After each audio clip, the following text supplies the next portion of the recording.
Salut à tous et bienvenue sur ce Groovycast. Mais c'est quoi cette voix de crooner? Podcast rien que pour vous, les bassistes et les bassistes. Mais ça veut rien dire. Présenté par vos humbles serviteurs, Max Ramy C'est moi. et Jules Brosset. C'est lui. Ça va groover. Yeah. Bonne écoute. Bonjour, comment ça va Max? Ça va Jules? En forme? Bah ça va bien.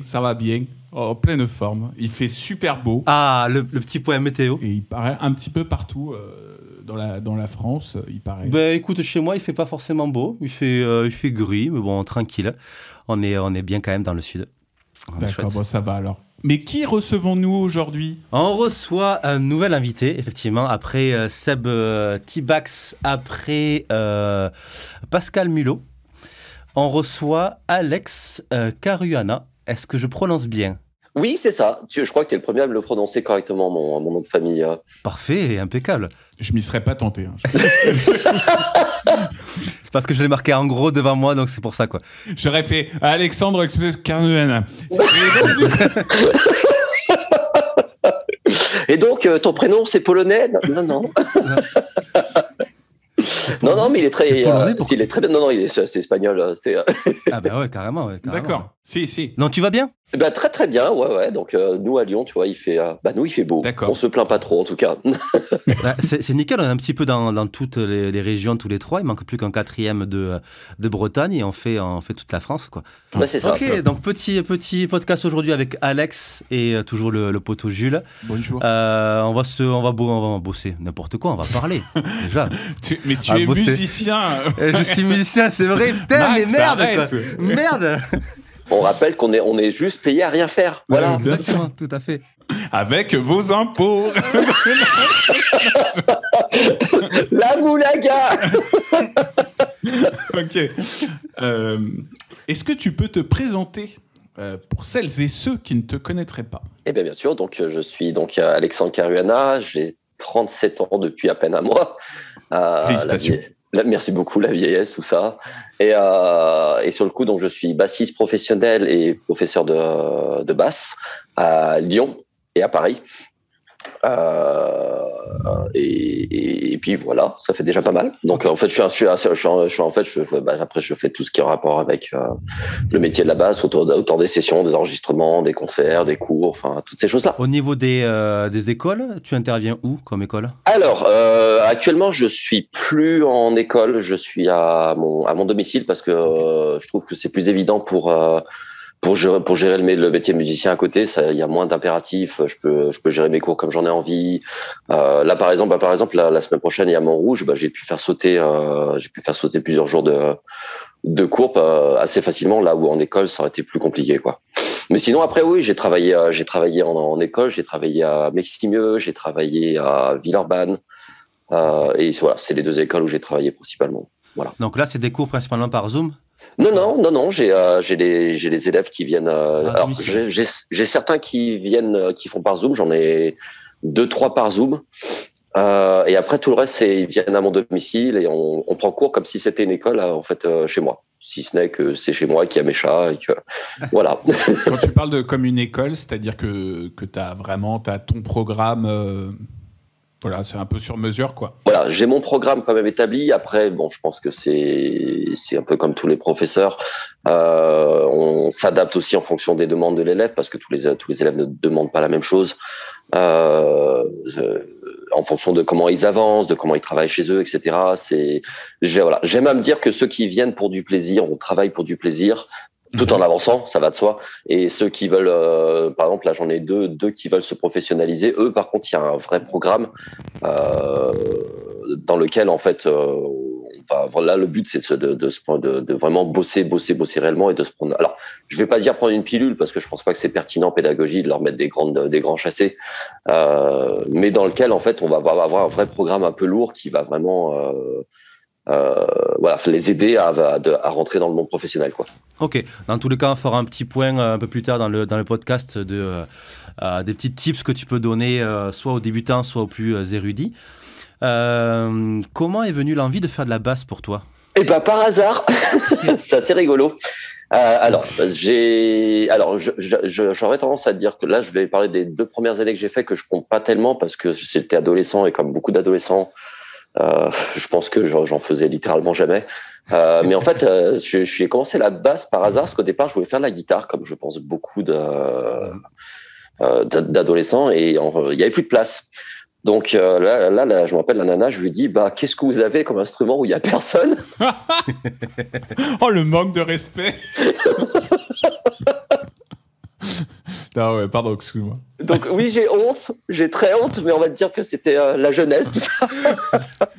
Non, je comprends. Je suis rentré par hasard à la basse, donc je devais avoir quel âge, 13 ans, où j'en ai fait 2 ans, où comme je disais, je faisais littéralement rien. Ok. Vraiment. En fait, je faisais le cours et le reste de la semaine, elle restait dans le placard. Ah ouais, ok, carrément.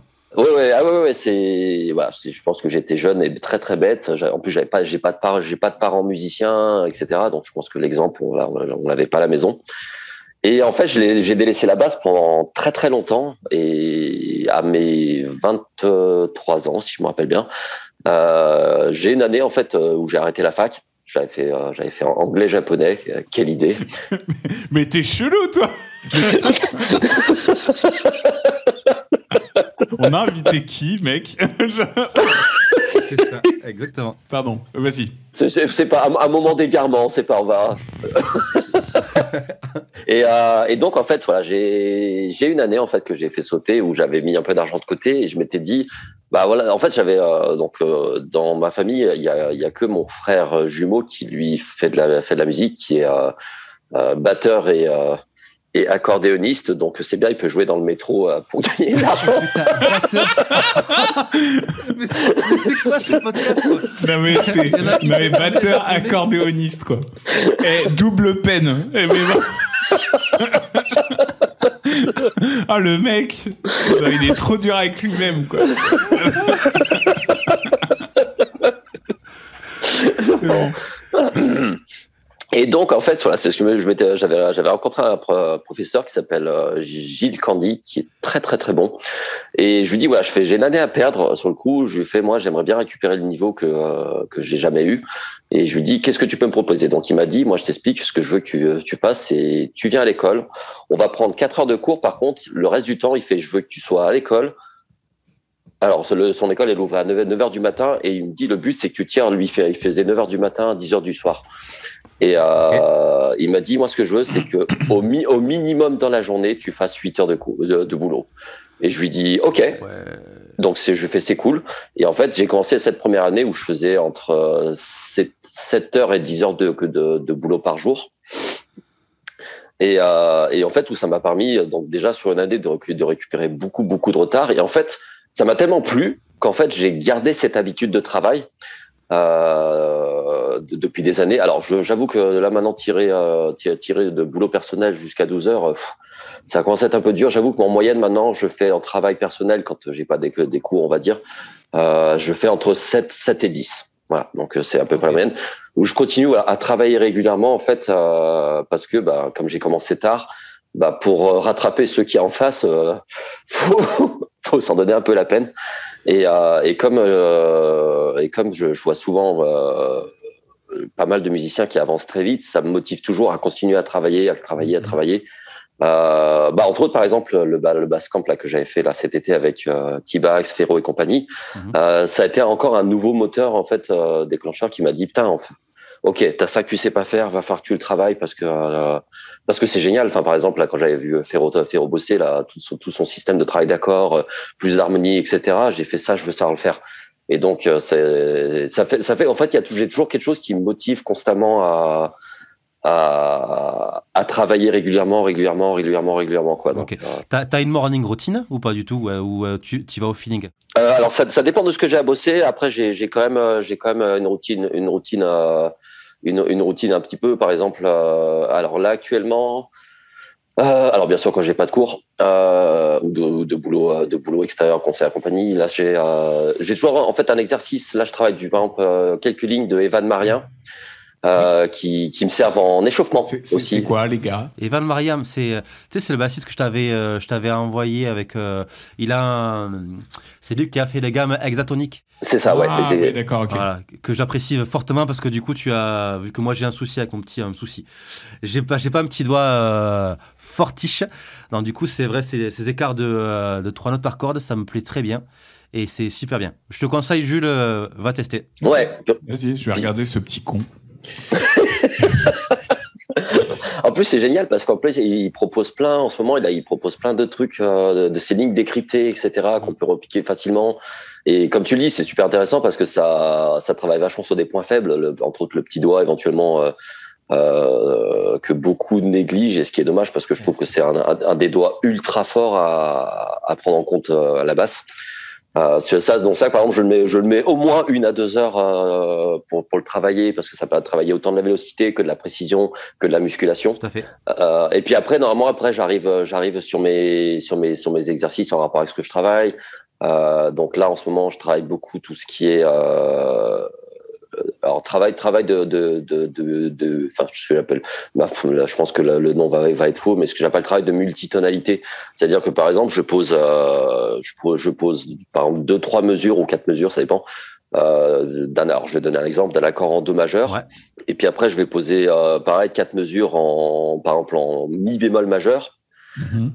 Et on va en foutre un autre, et en fait ça oblige au niveau du travail, de tout ce qui est travail de solo, à changer de tonalité sans le faire ressentir. C'est vraiment mon but du travail. Okay, c'est de faire que ces espèces de changements qui sont quand même ultra brutaux deviennent totalement naturels et que ça ne se sente pas. Mais c'est-à-dire, en fait, c'est que les notes, par exemple, sur lesquelles tu vas créer, justement, quand on passe de do majeur à mi bémol majeur, du coup, tu vas avoir 3 bémols à la clé, si je ne me trompe pas. Ouais, c'est ça. Et donc, du coup, ces altérations-là, en fait, tu ne les fais pas. Tu dois arriver à les faire passer en douceur, quoi. En fait. Oui, c'est ça. En fait, à éviter que ce soit attendu, parce que je trouve souvent ce qu'on retrouve quand il y a des changements de tonalité, c'est le fait de se dire, tiens, oui, là j'entends que ça change. C'est faire vraiment, c'est vraiment faire qu'à un moment donné, quand je vais jouer, alors d'une, je vais éviter de bouger ma main, de me dire, j'ai commencé, mettons, sur un do ionien, on va commencer simple, et me dire, paf, je passe sur un mi bémol ionien directement. Non. Je vais me débrouiller pour rester sur le do et en fait appliquer le mode qui sera en rapport, ou la tonalité, entre autres. Là, par exemple, si on prend simple, le mi bémol majeur. Ok, ça marche. Par exemple, tu vois, sur mon do, ça me fera avoir un mixolydien, si je me trompe pas. Mi, fa, sol, la, si, do. Ah non, c'est un. Non, c'est ionien. C'est un ionien. Éolien. Éolien, putain, n'importe quoi, oui. Éolien, ouais. C'est un 6e degré. Sur ton do, en fait, tu as une boucle en do majeur, donc tu joues do majeur. Après, tu pars en do éolien pour revenir sur ton. On est d'accord. Ok, parfait. C'est cool. Tout en essayant de pratiquer en même temps au passage des mineurs harmoniques, des mineurs mélodiques. Enfin, tu veux faire un truc complet en fait. Ok. Tu joues sur boucle? Tu as un looper ou comment tu procèdes pour ça? Alors, j'ai un looper, mais que sur ce genre d'exercice, j'utilise pas. J'utilise Aireel Pro en fait, où je crée carrément ma grille. Très bien. Comme ça, et après, tu sais, t'as le truc où tu peux le faire tourner 30 fois d'affilée. 30 fois, t'es tranquille parce que ça dure au moins facilement 20 minutes. Et vraiment, où je tourne pour vraiment m'adapter à. Là, la dernière grille que j'ai fait, c'est un truc tout con. J'ai fait un 2-5-1 en do majeur. Et en fait, ce que je faisais, c'est que par exemple, sur mon ré mineur, j'étais en tonalité de do. Donc par exemple, je restais juste, mettons, si j'étais sur le ré, j'étais en ré dorien. Sur mon sol 7 qui te permet quand même de faire pas mal de choses. Oui. Là, je m'étais mis en ré locrien. C'est très rigolo. Un ré locrien, ok. Ouais, parce que le sol 7 te permet de pas mal sortir des notes, de pas mal attaquer du out. Et quand j'étais sur mon do majeur, je me mettais ça faisait un ré mixolydien. D'accord, ok. Donc ça casse un peu le cerveau, mais c'est rigolo. Ouais. J'espère que les auditeurs suivent. Parce que... Si vous ne suivez pas, vous allez prendre des cours avec Alex, évidemment. Oui, il vient d'ailleurs. On est gentil. Et encore là-dessus, je trouve que moi, je suis moins pire que Swan, qui lui, parfois, quand il part en harmonie, c'était là, tu fais, attends, tu vas vite, Swan, trop vite, calme-toi. Eh bien, c'est parfait, Alex, tu me fais une passe décisive, parce que la prochaine question, c'était comment tu as rencontré Swan et Et voilà, comment se passe un petit peu. J'ai l'impression que c'est une petite bromance que tu as avec Swan, non? Un petit peu. Alors, Swan, en fait, c'est super rigolo parce qu'on s'est rencontrés via un ami commun qui s'appelle Nico Defer, qui a oui, Nico. Putain, bah oui. Trop marrant. Donc, qui est un batteur incroyable. Et en fait, il nous avait dit un jour, Nico, il fait ouais, tout, je vais jouer au Ninkasi Gerland. Est-ce que ça te dit de venir? Je fais bah ouais, carrément et tout. Et puis j'arrive et puis il nous présente avec Swan. Donc déjà, je pense que le courant il est passé super vite. Ça a commencé à sortir des vanades de Francisou et à se raconter des conneries. Et puis pour rigoler, je lui fais ouais, mais en fait, t'as quel âge toi? Et à cette époque-là, quel âge il avait? Il avait 17 ou 19, je sais plus. Ah là là, putain. Et là, je regarde, je lui fais ah. Il fait, mais t'es pas si vieux que ça. Ouais, on a juste 13 ans d'écart, mais tout va bien. Donc, en fait, et ça a été le coup de foudre assez rapidement, où on a commencé à faire des jams ensemble, etc. Et en effet, ouais, on vit un petit peu une bromance, je pense. Parce que je crois qu'on s'envoie des conneries à H24, on s'envoie enfin, je pense que je dois lui envoyer des vocaux. Le pauvre, il doit en avoir marre. Je lui fais des vocaux piégés à chaque fois où je hurle des conneries et qui, bien sûr, il a la bonne idée de les écouter là où il faut pas. Donc c'est toujours rigolo. Et puis on s'est toujours un petit peu motivé au niveau on se pousse mutuellement en fait constamment au niveau de notre travail. Puis moi, Swan, c'est une vraie inspiration parce qu'en fait, Swan, en plus d'être un bosseur, pour moi, c'est un espèce de petit génie de la musique qui comprend les choses à une vitesse mais incroyable. Enfin, c'est clair. Swan, quand je l'ai connu, je me rappelle à l'époque, il était déjà très bon techniquement, mais en harmonie, il connaissait que dalle. Mais vraiment, c'était impressionnant. Et en fait, en 2 ans, il a ingurgité un nombre de trucs mais phénoménal. C'est ce qui fait, je pense aussi que je bosse beaucoup de mon côté parce qu'en fait, il va tellement vite que pour le suivre, faut ramer. c'est le cas de le dire. Et puis en fait, voilà, c'est ce que j'aimerais beaucoup un jour monter sur Paris parce que j'ai vraiment envie de bosser avec lui et qu'on se comprend, on se complète mutuellement, etc. Et donc voilà, donc en fait, c'est comme ça que j'ai rencontré Swan et ça fait au moins 5-6 ans qu'on se connaît à peu près, je crois, si je me trompe pas. Mais vous n'avez pas de projet en commun, pas de groupe en commun? Alors, on est ensemble sur le projet d'un gars qui s'appelle Kevin Choma, qui fait de la pop électro.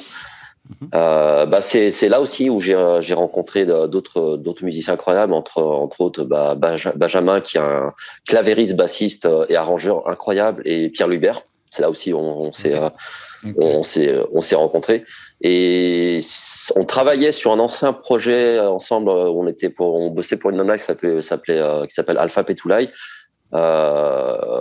Et puis après, ça surtout plus. Comme lui maintenant, il est sur Paris, etc.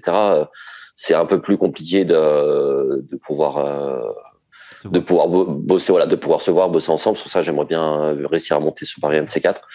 Et mais on se suit mutuellement, on s'aide mutuellement, même si lui maintenant là où il en est, il a plus trop besoin de moi éventuellement. Mais on est comme cul et chemise. Dès qu'on a besoin de se faire écouter des choses, des vidéos, des compos, des idées, on se les envoie tout de suite, immédiatement. Enfin, on se dit littéralement tout. Enfin, Swan, c'est vraiment un espèce d'amour amical ultra fusionnel, quoi. C'est bon, ça fait cool. Ça fait un peu bromance, un peu rigolote gay, mais c'est... non, mais vous faites ce que vous voulez, hein. Après, non. On est hyper ouvert. Et du coup, Alex, est-ce que c'est toi qui a initié Swan à l'écharpe, ou est-ce que c'est Swan qui t'a initié à l'écharpe? Parce que Swan porte toujours une écharpe autour de son cou. C'est vrai. Et c'est vrai que je t'ai envoyé une fois un petit commentaire où tu rentrais de tournée, tu avais une écharpe aussi. Je dis la team écharpe est en place. Donc, dis-nous tout. Est-ce que c'est toi qui as initié Swan à l'écharpe, ou est-ce que c'est lui qui t'a initié à l'écharpe? C'est plutôt Swan sur le coup. Parce qu'en fait, ça s'est un peu fait comme ça, où, tu sais, quand parfois on se voit, je lui dis, putain, c'est cool ton style et tout. Et puis, la fois d'appel, tu te rappelles, il me fait, t'as une écharpe aussi? Je fais, ouais. Il fait, je fais, t'aimes bien? Il me fait, ouais. Donc, ce qui fait que des écharpes, j'en ai au moins 7 ou 8. Enfin, voilà. D'ailleurs, en parlant de style, du coup, les tatouages. Parce que je sais que toi, tu avais une question là-dessus, mais j'avoue, là, il y en a beaucoup. Tu veux parler directement de tatouage? Je sais pas, on parlait Jules style, là. Moi, je trouve que la transition est toute trouvée, quoi. Allez, alors juste avant le tatouage, j'aimerais juste faire une petite précision. Tu parlais du coup, Alex, de Pierre Lucbert. Oui. Allez checker ce batteur qui est maintenant le batteur officiel de On n'oublie pas les paroles. C'est ça, ouais. Voilà, Okay. qui a remplacé Damien Schmitt. Ah ouais, donc quand même. Allez l'écouter, c'est vraiment un très très bon batteur. Et allez écouter aussi le feat que Alex a fait avec Pierre.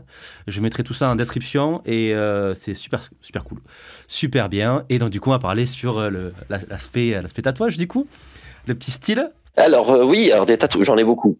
J'en ai beaucoup. Je pense que je dois avoir au moins 60 à 65% de mon corps recouvert. Mais c'est une passion ou comment tu tombé dedans en fait? Alors, le tatouage, j'y suis tombé dedans. Alors au départ, j'en ai fait un à l'époque où j'avais 23 ans, je crois, où j'ai fait une pièce ratée, un truc. Le mec, il m'a fait un carnage dans le dos. Il m'avait fait une pièce dans le dos abominable. Et en fait, je m'étais jamais remis au tatouage. Et un jour, j'ai un pote à moi qui me dit ouais et tout. J'ai un ami tatoueur qui s'appelle Vincent Albuisson, qui est un spécialiste du tatouage japonais. Okay. Et qui fait des tatouages incroyables et qui me dit ouais, il peut te rattraper ton truc dans le dos. Je lui fais bah carrément. Donc je vais voir ce monsieur qui la fois où il voit ma pièce, il me fait je vais peut-être prendre en photo ton tatouage, je vais le mettre au mur pour rappeler aux gens de pas aller se faire tatouer n'importe où. Et puis tu pourrais aller le mettre sur Ugly Tattoo. Non, je sais pas si j'ai adoré ce site. Les gars, petite parenthèse, si vous avez l'occasion d'aller voir ce site, il y a des pépites. Voilà. Quand j'ai pas le moral, un petit quart d'heure. C'est aussi l'émission américaine où il y en a un qui tatoue vraiment un tatouage affreux à l'autre et qui le découvre. Cette émission, moi, à chaque fois, elle me fait bader, quoi. J'ai vraiment de l'empathie pour les gars qui découvrent leur tatouage pourri. Ah, putain. Une fois, je me souviens, c'était un gars qui avait fait tatouer un chat vu de derrière, donc tu vois bien son trou de balle, au niveau du nombril de son collègue. Ah, mais oui, bien sûr. Ah là. Mais quelle idée d'aller dans ce genre d'émission. Ah putain, mais les enfoirés. Bon, alors vas-y, raconte. Et donc, en fait, hormis le fait je pense que l'équipe entière m'ont vanné bien violemment sur un truc dans le dos. C'est en fait donc c'est là où il m'a refait c'est même pas il a refait, il a fait une pièce par-dessus qui maintenant me prend le dos complet. Qui d'ailleurs, je crois, est la seule pièce qui a aucun rapport avec qui est pas une pièce japonaise. Je crois, c'est ma seule pièce geek que je dois avoir de tout mon sur tout le corps. Ça représente quoi? Ça représente un des personnages de Final Fantasy VIII. Trop cool. Voilà, donc si vous connaissez un peu, qui est la sorcière Edea. Donc, bien sûr. Bah ouais, voilà. Bien. Et donc il a fait un truc très stylisé. J'aime beaucoup. Et puis en fait, à partir de là, d'un coup, je me suis dit, un bras japonais, ça peut être sympa. Donc j'ai commencé à faire donc mon bras japonais avec des vagues, des fleurs et une geisha sur mon bras gauche. Avec cette pièce-là, j'avais oublié celle-là. Donc le Black Market, qui est le seul tatouage qui représente la musique, qui est le nom d'une des musiques de Jaco Pastorius. Ok. Voilà. Et puis après, en fait, je suis vraiment tombé dedans parce que sur le coup, après, j'ai fait mon deuxième bras japonais avec des fleurs de sakura, des tigres, et j'ai une jambe complète aussi. On est en plein travail là en ce moment, sur lequel j'ai des mon, c'est des chats tatoués. Ok. J'en ai 5. Et je pense que je m'arrêterai le jour où je finirai ma deuxième jambe. Je pense que je m'arrêterai là. Ok. Ce qui fera, parce que là, je pense qu'au niveau heure de tatouage, et puis je pense un peu à me dire que ça commence à être dur les séances en fait avec le temps. Parce que du coup, les séances, ça dure combien de temps après? Maintenant, moi, je fais que des séances courtes. J'avoue, j'arrive plus à tenir sur de la longue séance. On fait entre 1h30 et 3h max. Ok. Voilà, parce que j'imagine que vous avez des tatouages tous les deux. Jules en a plus que moi. Jules, du coup, vas-y, je te laisse la parole. Moi, j'ai une basse tatouée sur le bras droit. Yes, stylé. Ouais, avant-bras. Et en fait, à la base, c'est drôle parce que je suis venu, tu vois, moi, avec vraiment en disant, moi, je voudrais un truc petit, voilà, pas trop grand, tu vois. Et j'aime bien la basse précision. Et en fait, le mec, il m'a fait, ouais, mais du coup, pour tout ce que tu veux, là, en gros, il y a trop de détails, il faut que ça soit plus grand. Donc, effectivement, c'est plus grand, ça prend tout l'avant-bras. Donc, ça, voilà, avec un petit tatouage devant où je pense que vraiment, enfin, j'ai mis la phrase Music Save My Life. Voilà, chose qui peut paraître assez cliché, mais vraiment, parce que j'étais quelqu'un de très, très déprimé. Avant de commencer la musique, et je trouve que c'est vraiment ça a été vraiment une raison de vivre. Et voilà, et après j'ai le signe ukrainien. Okay. Donc là ça devient historique, tu vois, voilà, tatoué sur le biceps droit, et parce que je suis tombé vraiment amoureux de ce pays et que enfin bref, bon là maintenant ça va être compliqué d'y aller, mais en tout cas non, vraiment c'est un voilà, ça. Après j'ai un phénix tatoué sur le bras que j'ai fait en Thaïlande, un Never Look Back que j'ai fait aux États-Unis, et justement, et aussi une rose des vents tatouée que j'ai fait en Ukraine. Ah oui, voilà. Donc t'as quand même un paquet de pièces. Ouais, mais là ça fait, ouais, mais là j'avoue, là j'ai une grosse envie de me faire une clé de phare un peu stylisée avec des fleurs japonaises. C'est bon. Pour terminer le bras droit. Ouais.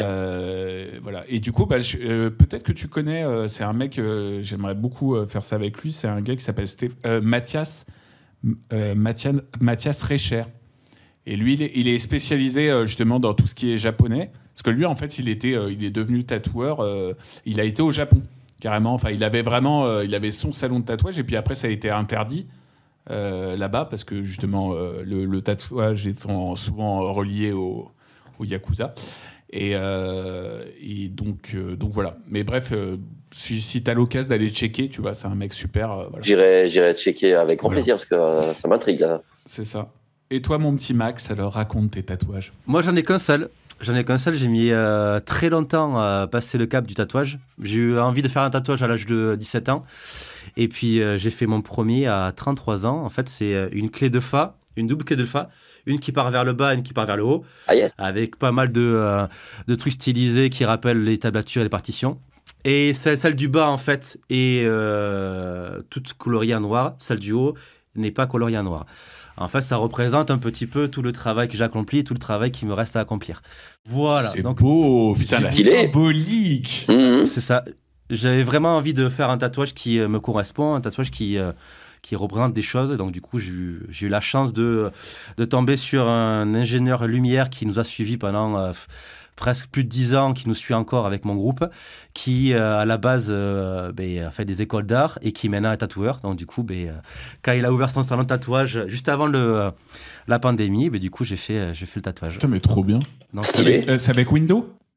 Avec Windows, oui, tout à fait, ouais. Avec Windows. Donc du coup là, c'est un tatouage que j'ai au niveau du mollet droit. Et, ça pique, c'est une zone qui pique un peu là. Ben non, pas forcément. Écoute, je sais pas. Non. Après, c'est vrai qu'il m'a tatoué en regardant un match de rugby, donc je sais pas si ça m'a aidé. Les Français contre les Anglais. Bref, si ça m'a aidé à passer le cap, mais non, pas forcément douloureux. Par contre, je sais pas si ça vous l'a fait. J'ai envie de me faire tatouer partout. Ouais. Je fais mon premier maintenant, j'ai envie de... Je crois qu'Alexandre y voir. Je suis pas sûr, hein, mais je crois. Parce que les gars, nous on a le visuel, il est tatoué beaucoup, hein, quand même, le mec. J'ai des beaux dessins d'enfants. Voilà. C'est joli. J'aimerais bien que mes enfants sachent dessiner comme ça. Ah, tu m'étonnes. Mais oui, je vois ce que tu veux dire. Ouais, quand tu commences à te faire tatouer, voilà. Bon, les gars, on parle pas de basse sur ce podcast. Non, mais c'est ça. Quand tu commences à te faire tatouer, t'as envie de. C'est une douleur. En fait, c'est bizarre parce que t'as l'impression d'être sadomaso, mais c'est une douleur que t'as envie de reproduire. Mais moi, ce qui m'a vraiment fait mal, alors toi, en plus, là, je vois tes bras, Alex, t'es quand même vachement colorié, parce que moi, c'est juste ce qui m'a fait très très mal, c'est le remplissage, tu sais, du blanc, pour faire ressortir la basse. Le blanc, oui. Ouais. Où vraiment, mais putain, quand il m'a fait ça, j'ai fait... Enfin, je trouve que ça envoie du steak, quoi. La douleur, elle est vraiment. Mais c'est assez rigolo là-dessus le tatouage où des fois t'as des zones où tu te dis ça va, et tu sais, tu sens que ça va, et puis d'un coup t'es sur des zones où tu te dis ça va pas du tout là. Ouais. Et t'as une zone où ça vraiment c'est, t'as dit oh putain là il faut arrêter. J'ai eu deux zones pas drôles. J'ai eu le sternum, c'était le sternum. Ah bah tiens, j'avais oublié d'en parler celui-là aussi. Oh putain, oui, ok. Ouais, j'ai eu le sternum à un moment donné où il a tapé. Je sais pas où il a tapé, mais où littéralement j'ai eu mal sur tout le corps entier. Mais vraiment. Ouais. Ah ouais, d'accord. Et là, je vais regarder comme ça, je fais ouf, on va faire une pause de 5 minutes. Là, je sais pas ce que t'as tapé. Je lui fais, mais là, ça va pas. Et on a pris d'ailleurs, c'était la pire connerie du monde de prendre de la pause parce qu'en fait, ça a laissé mon corps se reposer un peu. Et en fait, quand on a redémarré, c'était encore pire. Et là où vraiment, avec des douleurs très étranges, parce que quand, par exemple, il me tapait au niveau du pec, j'avais l'impression qu'il me tapait à l'intérieur du cou. Des zones vraiment, des douleurs très, très étranges.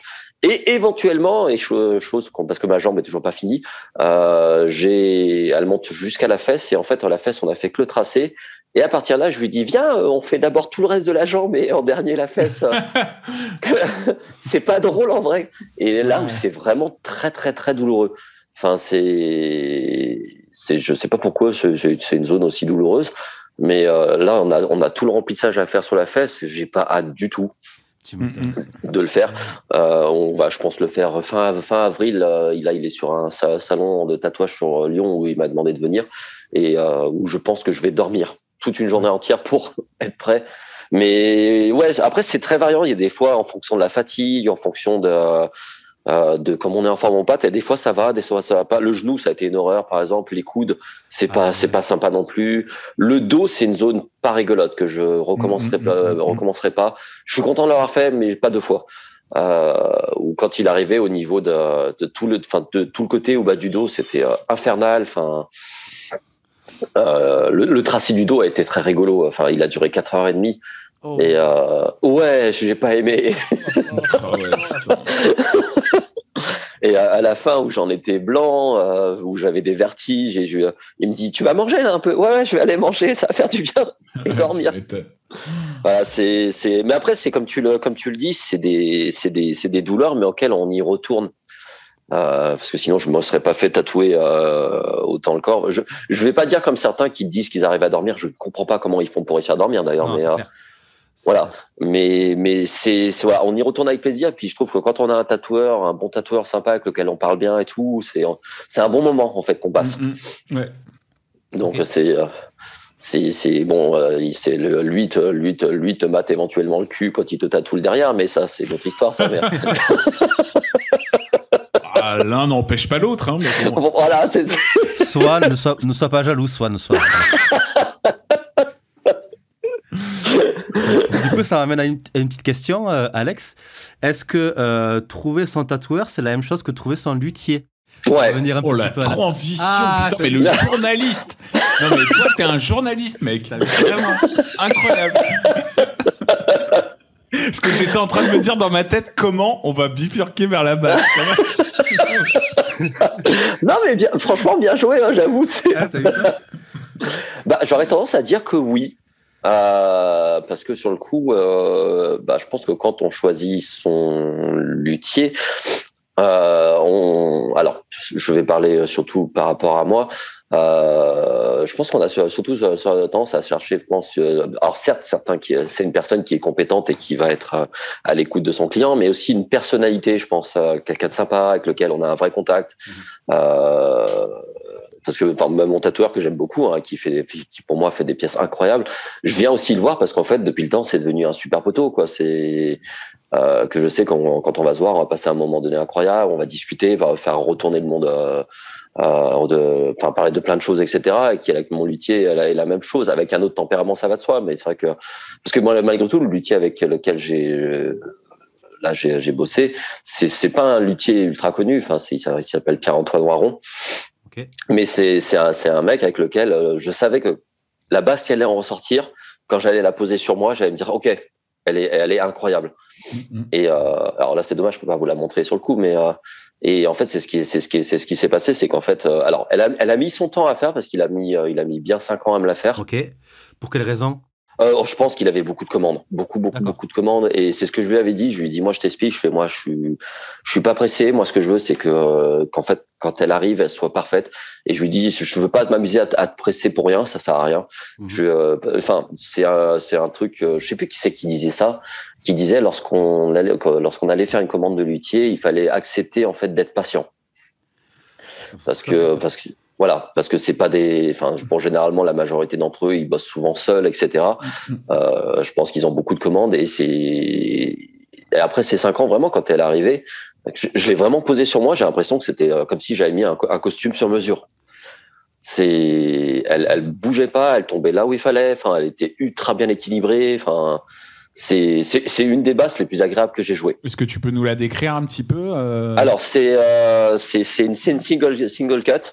Un peu typé comme les Fodera Emperor 2, je crois, c'est les Emperor 2, si je me trompe pas. Avec le single cut qui tombe à la 12e ou la 14e? 12e case. Ouais, 12e case. En un peu plus gros que les modèles Fodera, parce que j'aime bien les corps un peu massifs surtout, parce que j'aime beaucoup que la basse vienne toucher au-dessous du bras. Je trouve que je me sens un peu plus confort que ça.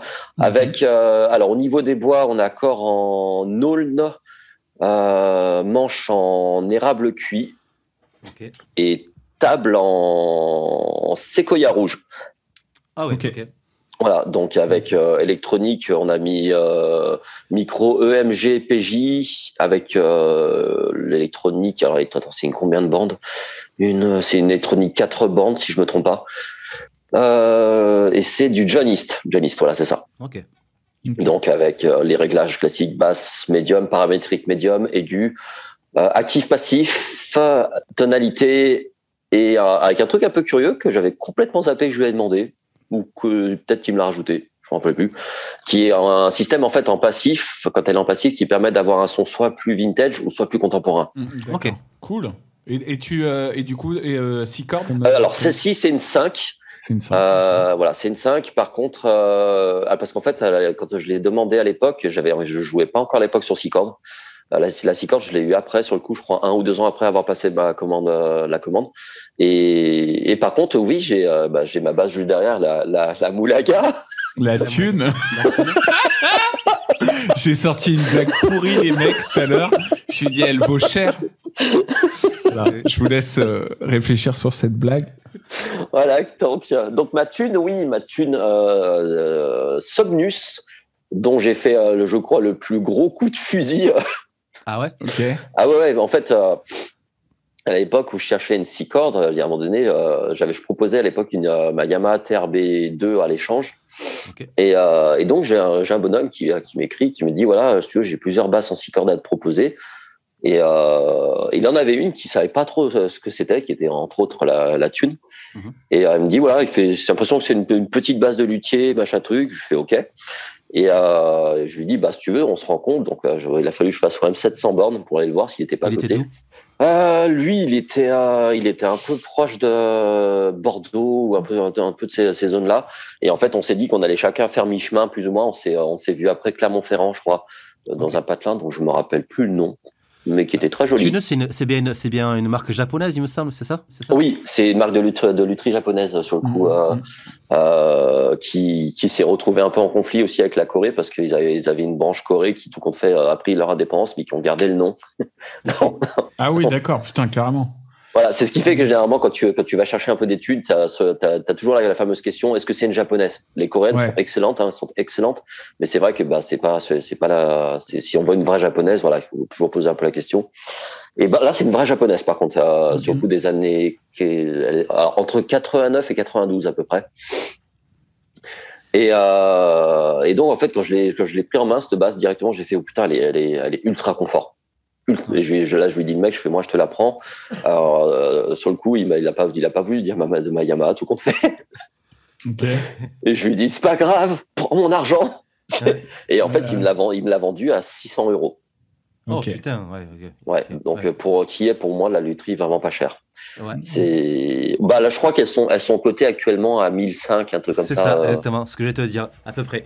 J'avais essayé d'en toper une à l'époque, qui était une vraie japonaise aussi, qui était à 1300, 1350, d'occasion bien sûr. Donc voilà, c'est à peu près les tarifs pour les tunes. Et donc du coup, tu as quoi dessus? Tu as donc 6 cordes. Alors, hop là, attends, je vais vous la prendre, je vais essayer de pas faire tout casser Manche avec le traversant. casque. Ouais, manche traversant, donc on est alors corps en érable, je suppose, avec table devant et derrière, un peu derrière en noyer. Ok. Manche 4 morceaux en érable. Alors la tête, je l'ai changée, j'avoue. D'accord. Parce qu'elle était un peu abîmée sur la tête, et j'ai fait à mon luthier, viens, on va la changer, donc j'ai fait une tête un peu différente, et on a rajouté, alors malheureusement c'est plus les micros d'origine, parce que le mec, quand il l'avait, en fait il les avait changés par des Bartow, mais qui sont très très bons, donc que je regrette pas spécialement. On est basse passive avec simple ou double bobinage sur les switches, actif, non pas actif passif, n'importe quoi, et un cut, ça par contre je le mets sur quasiment toutes mes basses, un cut circuit, parce que je trouve que quand tu joues c'est trop pratique ça. Un cut circuit, c'est-à-dire en fait ça coupe le son. D'accord, ok, c'est un on-off quoi. Ouais, c'est devenu vachement à la mode ce truc-là. Enfin, c'était pas le premier à me le dire. Le deuxième, je pense que moi je l'ai aussi. On en avait discuté aussi, ouais. J'en ai une sur ma basse. Les on-off, pour moi, c'est terrible, quoi. Ça t'évite de plein de choses, donc du coup, c'est. Et c'est bien parce que dès que t'as besoin de couper le son, tu touches à aucun de tes réglages, c'est immédiat. Enfin, c'est. Ouais. Et puis quand tu regardes, c'est juste ça m'a coûté quoi, 12 € à rajouter. Bon. C'est que dalle, ouais. Voilà. Et la rampe. Alors oui. La rampe, j'en ai sur toutes mes basses. Okay. Alors, je sais que je vais pas être d'accord avec plein de bassistes qui, pour eux, considèrent que c'est pour poser le pouce. Moi, une rampe, c'est pas du tout pour poser un pouce. Parce que moi, je considère que le pouce est posé sur la corde pour la contrôler. La rampe, je l'utilise, en fait, pour plein de techniques. En fait, alors, d'une, déjà, parce que quand on joue au doigt simple, ça permet d'avoir moins de distance. Même si, en vrai, ça me change pas grand chose de jouer sur les cordes, là où il y a pas la rampe. Et par contre, c'est beaucoup pour le type de jeu à la T-Bax d'ailleurs. En fait, tout ce qui est en fait en espèce d'arpège, etc. En fait, je trouve que ça permet d'avoir une meilleure efficacité. Et même au niveau du son, le fait de venir soit jouer au micro à la rampe, ça n'a pas le même son que de venir jouer en fait en dehors de la rampe. Il y a un côté un peu plus étouffé, un peu moins agressif, etc. Et en fait, pour moi, elle me sert beaucoup pour ce genre de jeu. Éventuellement, quand j'attaque aussi des allers-retours double tiré, quand je veux faire un son plus doux. Éventuellement, ça permet d'avoir moins de distance à créer, etc. Donc, moi, la rampe, c'est devenu vraiment un incontournable. C'est toutes mes basses, j'en mets. Enfin, c'est plus que nécessaire pour moi une rampe. Enfin, voilà. Je te rejoins à 100%. Moi, j'adore les rampes et effectivement, moi, c'est vraiment pour ne pas trop rentrer dans les cordes aussi, comme toi. Et vu que je t'expliquais un petit peu en off, à la base, je suis guitariste. Et moi, le jeu en arpège, main droite, c'est parfait. Et quand j'ai pris la basse pour la première fois, j'en ai parlé un petit peu à Jules sur quelques podcasts. J'ai voulu faire des accords. Et donc, pour moi, déjà, les accords à la basse, c'est 100 fois plus joli qu'à la guitare. Je trouve qu'il y a une rondeur, il y a une espèce de dynamique qui est beaucoup plus jolie à la basse qu'à la guitare. Et donc, du coup, de suite, la rampe m'est venue naturellement sous les doigts. Et puis en plus, c'est pour un peu rebondir là sur ce que tu disais, en effet, et je suis aussi complètement d'accord. La 6 cordes, c'est entre autres pour ça que je m'y suis mis aussi. C'est pour tout ce qui est histoire, en fait, des jeux en accord. Parce que je trouve que c'est un type de jeu que beaucoup de bassistes ont tendance à négliger. Je trouve que c'est dommage, que ça permet de vachement comprendre les harmonies. Enfin, toi qui es guitariste, ancien guitariste, tu comprends le truc sur le coup où ça permet de comprendre un peu les harmonies. Et puis c'est beaucoup trop beau en fait, les accords à la basse. Moi, si ça tenait qu'à moi même, j'aurais même une 7e corde en fait pour développer plus d'aigus, pour pouvoir créer d'autres accords plus éclatants, etc. quoi. Mais Seb T-Bax, ça en a une 7e. Hein. C'est vrai. Il a une basse, il me semble. Alors je sais plus s'il est là ou pas. C'est Nogara qui l'avait fait, qui lui avait faite. Et de mémoire, c'est une 7 cordes et 7 cordes hollow body, il me semble. Oh. Ou une partie qui est creusée, parce qu'il a une Wii de mémoire sur sa basse. Donc je ne sais pas s'il est entièrement hollow body ou s'il y a une partie qui est hollow body par rapport au poids, je suppose. Ouais. Mais je l'ai entendu sonner sur 2-3 vidéos et elle sonne super bien, quoi. La 7e corde, du coup, c'est quoi le tirant? C'est en dessous de 30, donc ça doit être un 15 ou un truc comme ça. Ouais, c'est tout petit. Ouais, j'avoue, là tu poses une bonne question. C'est Sébastien, si tu es là. Ouais, franchement, parce que là, je me dis, déjà, je trouve, tu vois, c'est marrant quand tu changes les cordes de ta 6 cordes. Bon, déjà, tu passes plus de temps, c'est sûr. Mais le tyran, là, déjà, tu vois, quand on arrive sur la corde de Do, on fait putain, ah ouais, c'est petit quand même, tu vois, par rapport à, tu sais, c'est vraiment. C'est assez surprenant, ouais, sur le coup. D'ailleurs, t'es chez qui en corde? Enfin, tu utilises quoi, principalement? Globalement, et c'est bien, ça allait faire sortir ma blague pourrie. Je suis chez Elixir, donc je peux te dire que niveau thune, j'en perds. À chaque fois que j'installe des... Masterclass. Ah putain. Non mais vraiment, toi, en argument vente, c'est super hein, pour Elixir. Elixir, c'est bon.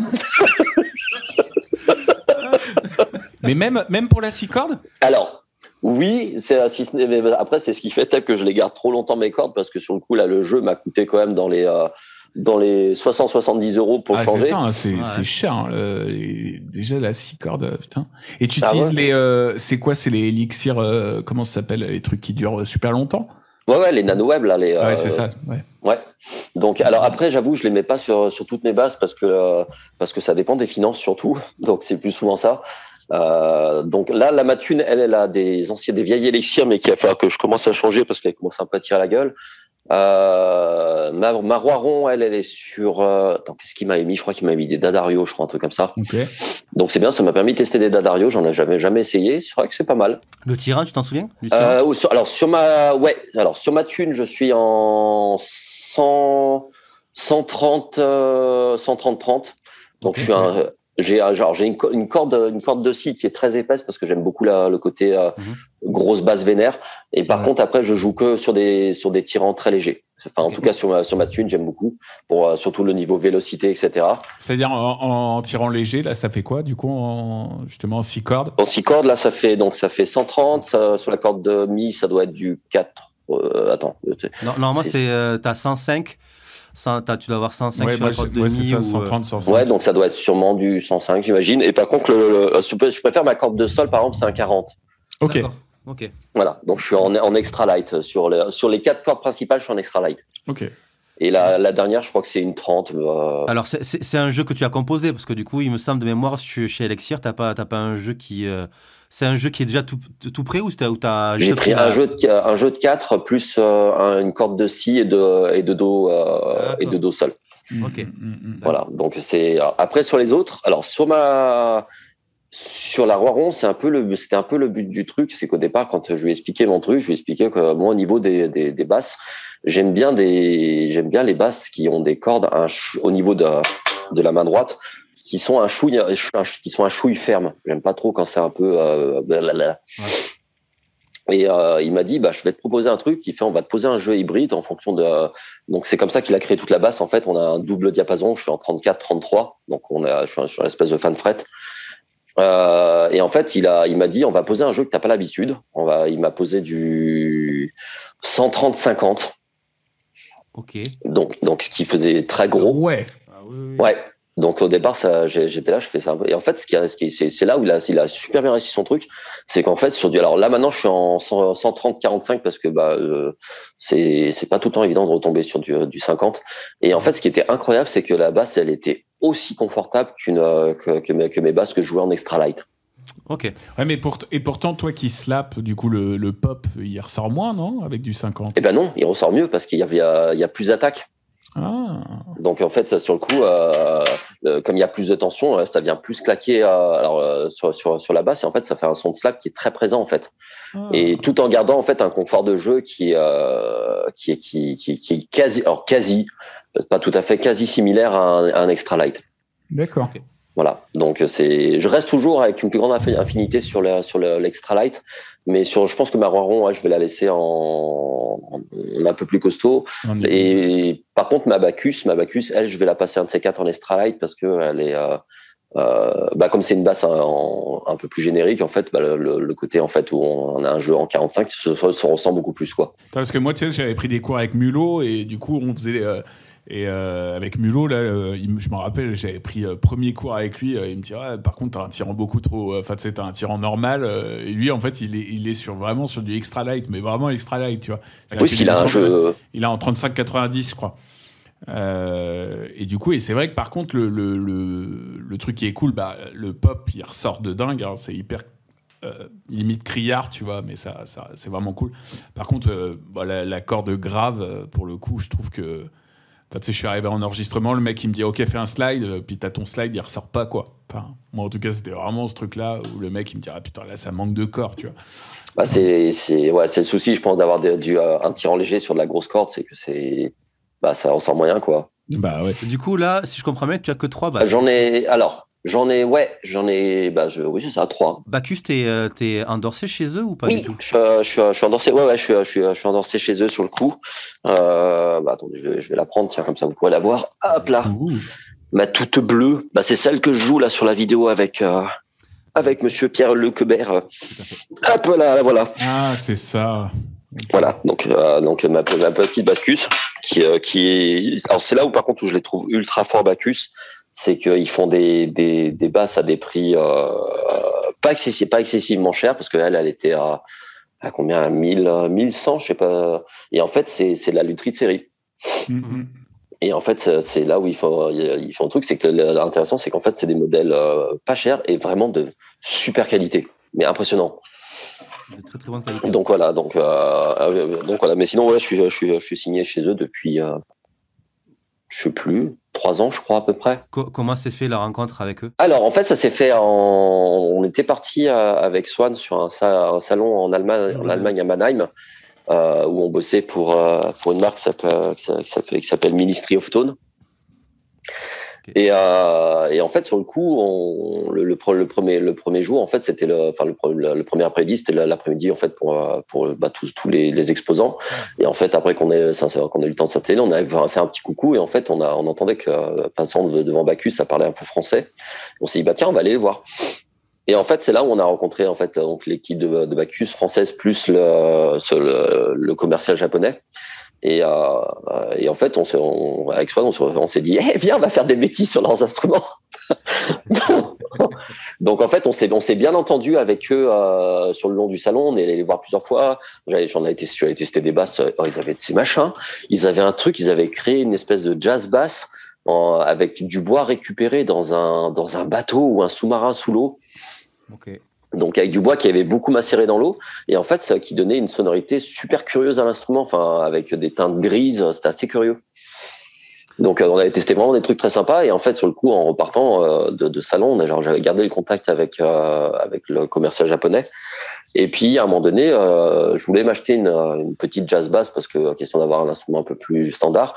J'avais acheté une Bacchus, alors c'était pas celle-ci, c'était une autre, une de leurs modèles, les Universe là, qui sont très bien. J'avais acheté, puis Swan, il me dit, tiens, on va jouer un petit coup de poker. Il fait, c'est une de mes vidéos d'ailleurs, celle-ci. Hein. Il me fait, tu vas un peu envoyer du poney en slap, et puis on va l'envoyer au commercial.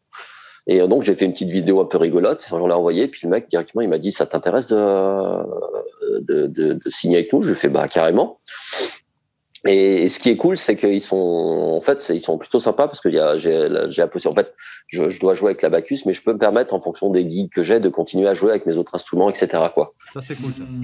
Ouais, donc c'est parce que même eux nous le disent. Ils nous disent, on est au courant que vous pouvez pas tout faire avec nos instruments. Donc tu vois, là, c'est cool. Je peux continuer à bosser avec ma 6, je peux continuer à bosser avec ma 5, et sans inquiétude, quoi. Donc mais j'essaie de faire des concerts quand même avec la Bacchus, etc. Et puis surtout, c'est que c'est une basse vraiment incroyable. Tu connais un petit peu l'électronique qu'il y a dedans ou pas du tout? Oui, ouais. Alors les micros, c'est des micros de chez eux, donc c'est des micros maison. Et l'électronique, c'est du Bartolini de bande. Ok. Voilà, donc on va dire que sur cette basse, si vraiment je devais changer un truc, ça serait juste le Barto. Le Barto, okay. Que je trouve qu'il manque un peu de précision dans les réglages, mais sinon c'est une vraie autoroute, et ça envoie du costaud, quoi. Donc du coup, 2 5 cordes et une 6 cordes. Ouais, c'est ça. T'as pas beaucoup de matos comparé à beaucoup de bassistes. En fait, je suis pas un collectionneur. Pour moi, c'est les basses. Si j'en ai, c'est des basses que je veux utiliser toutes. Vraiment, comme je disais, si vraiment je devais me racheter un truc, ça serait soit une 6 cordes avec un corps plus adapté, parce que la Thune, je l'aime beaucoup, mais elle a un corps un peu petit, ou éventuellement une 7, parce que ça a l'air d'être marrant. Voilà. Mais par contre, et éventuellement faire passer après la Thune en fretless. Mais sinon, non, j'ai pas en basse, j'ai vraiment envie d'être sur des instruments que j'utilise régulièrement. Ouais.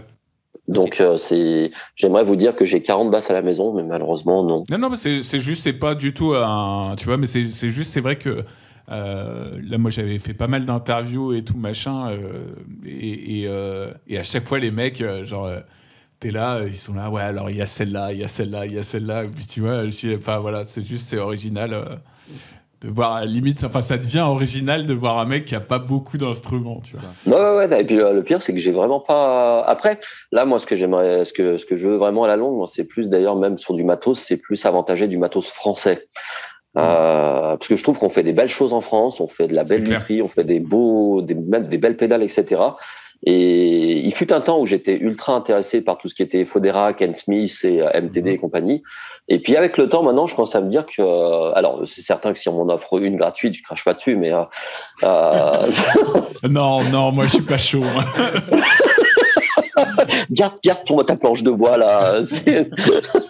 Il y a quoi dessus? Il y a un papillon dessus? Non, c'est pas bon. Ça doit être de la merde, ça. Et franchement, le plus j'utilise des instruments français, le plus je me dis, c'est ça qu'il faut mettre en avant, parce que on a vraiment des super instruments. Enfin, là, je voyais, j'avais testé récemment. J'ai fait quoi? J'ai testé Deleuve, qui font des trucs incroyables. J'avais testé comment s'appelle celui qui fait des basses un peu étranges, qui d'ailleurs récemment, il a eu comme endorsé. Punaise, comment il s'appelle ce bassiste là, qui a joué pour McLaughlin. Dominique Di Piazza. Alors, oui et non, je pensais pas à lui, mais okay. attends, il a bien joué pour McLaughlin. Bassiste noir, son fils aussi, c'est une brutasse.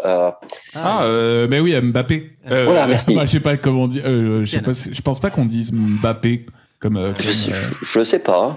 Je sais pas comment on le prononce, mais Étienne, Mbappé. Voilà, Étienne, voilà, c'est ça, Étienne Mbappé, qui est là passé chez un luthier français dont j'ai oublié le nom parce que je suis pas doué. Attends, justement, je regarde. C'est pas Aquilina? Non, c'est pas Aquilina. Je crois qu'il a été abandonné chez Aquilina, mais non, il est chez un autre là. C'est qui est aussi a endorsé un jeune bassiste de 16 ans actuellement qui s'appelle Gabriel Seven, qui est une brutasse à son âge. Punaise. En plus, il a publié une photo à un moment, justement, là, je suis en train de regarder l'Instagram, où il publie une photo de la basse, mais il dit pas la marque. Ouais. Bon, c'est pratique. En effet. Ouais. Non. Et qui est. Ouais. Ok. Non, je. Ça y est, c'est bon. J'ai Paul Lera. Paul Lera. Mais oui. Oui. Des basses hyper particulières, très creusées.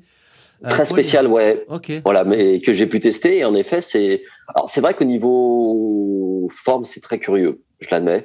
Oui. Par contre, c'est ultra confort. Ça pèse que dalle. Oui, tout est creusé, quoi. Voilà, toutes ces marques-là, il y en a plein, et puis plein d'autres, qui font des trucs, je trouve. Je pense que s'acheter un modèle d'un niveau d'une Fodera, on peut largement s'en payer une en France, sans pour autant dépenser 10 000 €, quoi. Donc, exactement. Donc voilà, moi j'ai vraiment plus envie maintenant d'être sur des. Alors je vais garder, mes instruments, l'Abacus et compagnie, qui sont des instruments que j'aime beaucoup. Mais c'est vrai que maintenant plus tourner sur des trucs en parallèle à l'Abacus, à tourner sur des trucs français, moi je préfère, j'avoue. Donc je sais que tu as fait la vidéo sur Palf. Est-ce que tu pensais à eux quand tu parlais d'effets français ou à d'autres? Entre autres, ouais. Entre autres, Palf. Entre autres Anasound, pardon. Anasound qui eux font des effets incroyables. Toutes ces boîtes françaises qui essayent un peu de sortir de l'eau et de créer vraiment des trucs de vraie qualité. Mais il y avait eux. Je suis mauvais moi sur le nom des marques, mais il y a plein, tu vois, même sur les salons, tu as plein de marques que tu testes et que tu vois que les mecs qui font des trucs qui sont super sympas, etc. C'est clair. Et qu'à la longue, je me dis, voilà, ça serait cool vraiment de promouvoir en fait ces vraies bonnes marques, quoi. Donc, Et puis c'est joli ce qu'ils font. Bah c'est très joli. Moi j'avais testé justement la marque, je crois que c'est Anasound, hein, du coup le truc de Julien Bitoun, j'ai testé la disto en magasin l'autre jour. C'est vraiment cool. Ouais, c'est ça. Ouais, vraiment, vraiment bien. Là, franchement. Et c'est grave stylé. Enfin, c'est vrai qu'au niveau de la gueule dans le pedalboard. Ah oui, ça a de la gueule, et puis ça sonne, et puis c'est costaud, donc. Ouais.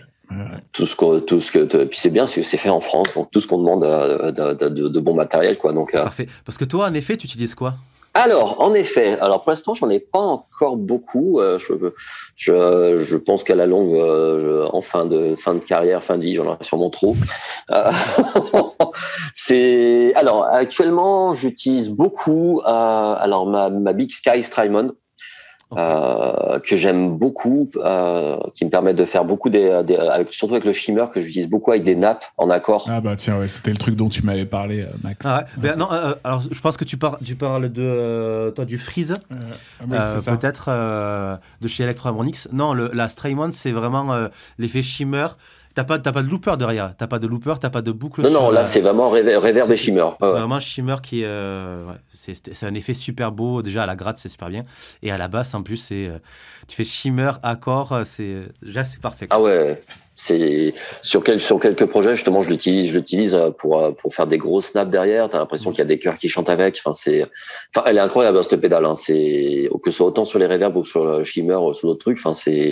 Elle permet de faire vraiment des trucs ultra spatial. Et j'aime beaucoup l'utiliser sur le coup, surtout sur des morceaux un peu calmes avec des notes qui tiennent longtemps. Par exemple, où je l'utilise, où ça permet d'avoir un petit côté un peu plus spatial, etc., chantant.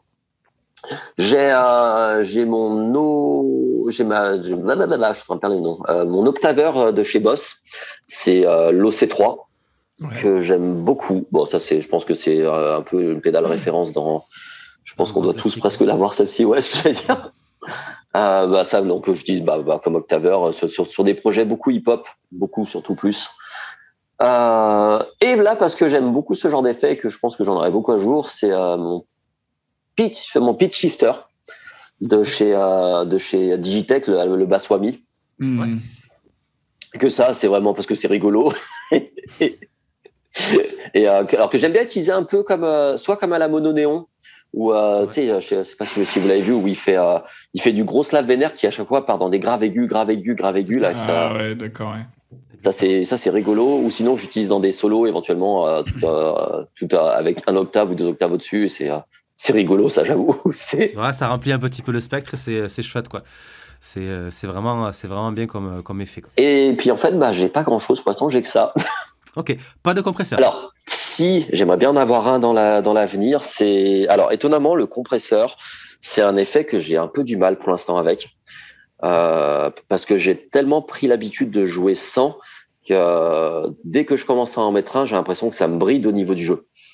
D'accord. Parce que ça me recale trop mon signal. En fait, ça me le remet trop à niveau. Et j'ai un jeu qui est très très en nuances, etc. Et dès qu'il y en a un, pour l'instant, je galère. Alors, je pense là où il serait intéressant sur mon jeu, c'est sur du solo où ça envoie pas mal de notes.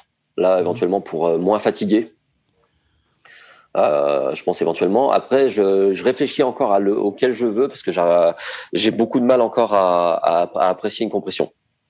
Ok. Parce que c'est trop coloré pour toi ou parce que... Non, c'est vraiment qu'en fait, ça réaligne trop mon signe. Ouais, en fait, j'ai vraiment un jeu qui travaille beaucoup sur la nuance, surtout en slap, éventuellement, où ça joue beaucoup sur la nuance. Et en fait, je vois là, dernièrement, j'étais sur une répète en Suisse et le mec avait foutu une compression sur son ampli. Et au départ, je comprenais pas. Je me dis, putain, il y a quelque chose qui fonctionne pas dans mon jeu. Est-ce que je suis fatigué? Est-ce que ça va pas? Jusqu'à j'ai compris qu'il avait foutu une compression. Et dès que je l'ai coupé, en fait, mon jeu est revenu tel qu'il était, en fait. Ouais. Ok. Voilà. Donc, je vous dirai si un jour j'arrive à l'apprécier. Pour l'instant, c'est encore en réflexion. Après, j'aimerais beaucoup c'est beaucoup de tout ce qui est modifié, des trucs qui modifient beaucoup le signal, des trucs qui changent carrément le son que j'aimerais beaucoup avoir. Ouais, modulation. Ouais, voilà, c'est ça. Donc après niveau matos, j'ai vraiment pas grand chose parce que là j'ai 4 pédales, j'ai 3 basses et puis après j'ai mon ampli éventuellement qui est un Mark Bass. Ok. où j'ai donc la tête de le Little Mark 250 que j'ai en tête, qui est pour moi largement suffisant pour ce que je fais. Je crois que je l'ai jamais poussé de moitié ce truc-là, parce que même à 250 il arrache le bitume. Ouais, puis c'est pratique parce que j'imagine que tu peux la déplacer sans c'est pour ça que je l'ai choisi en fait à la longue, puisque je suis plus attiré vers les amplis EBS éventuellement, que j'aime beaucoup les EBS, sauf que là j'ai top. Ah ouais. Moi, j'en ai testé plein, justement, chez Mulot. À chaque fois, j'arrivais, il me dit, OK, vas-y, tiens, on va tester le nouveau matos. Tu vois, puis les HD 360, là, c'est top. Ah bah, t'as dû te faire plaisir chez lui, parce que je pense que niveau matos... Ouais, à chaque fois, il reçoit les tout derniers trucs, les machins. Et puis, au final, après, ce qui est vraiment cool, lui, il est vraiment toujours fan d'avoir 2 amplis, quoi. Donc, du coup, au cas où s'il y en a un qui tombe en panne, mais au final, tu vois, il split le signal, quoi, en fait. Donc, voilà. Ah, ok, je savais pas sur le coup. Ouais. Okay. Donc, mais ouais, là, moi, c'est vraiment pour la praticité où là, j'ai pris. Alors, j'aime beaucoup le son Mark Bass, malgré tout. C'est un son que j'aime beaucoup.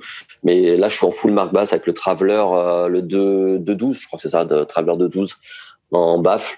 Mais sur le coup, à l'avenir, même, j'aimerais faire un peu comme il fait Swan. C'est en fait 4 à la simulation d'ampli et compagnie. Passer par de la sono, parce que quand tu sais, je sais pas ce qu'il en est pour vous, mais maintenant les 3/4 des dates qu'on me demande, le mec il s'emmerde même pas, il te dit je te mets en DI à la sono. Ouais, c'est clair. Ouais, parce que du coup, Swan il a un Line 6, c'est ça? HX Stomp, ouais, Stomp. Il a le HX Stomp, et puis après, lui il tourne littéralement qu'avec ça. Il a pas d'ampli chez lui. Donc et ça marche plutôt pas trop mal, et puis surtout c'est vrai que ça évite de transporter trop. Autant sur certaines dates ça fonctionne bien le matériel, autant c'est vrai que parfois c'est pas tout le temps le plus évident, et au moins tu te retrouves avec peu de matos et peu de poids, et c'est vrai que c'est un bon compromis. Après c'est certain que la dynamique, c'est difficile de remplacer la dynamique d'un ampli, quoi. Donc, tout à fait. La pression acoustique de l'ampli que tu as derrière sur scène, c'est vraiment idéal. Ensuite, partir léger, c'est la base, quoi. Donc, je sais avec Windows, ce qu'on aimerait faire à terme, c'est tout mettre dans un rack, c'est-à-dire nos retours, nos ears, nos effets. Et comme ça, au moins, on part en live avec juste ce petit rack-là, ce gros rack, ce petit frigo de l'espace. Et puis, juste de quoi se pioter, dormir, et puis en avant, quoi. Pas les stacks, pas les têtes d'ampli. C'est vrai que c'est plus facile niveau logistique de partir avec un truc un peu plus léger. Après, moi, ce que j'aime bien, c'est la pression que tu as sur scène avec l'ampli, quoi. Moi, j'adore, hein, tu vois, j'ai déjà fait, hein, d'abord, il y avait un groupe de métal avec qui j'avais joué, où les mecs, tu sais, ils m'avaient mis...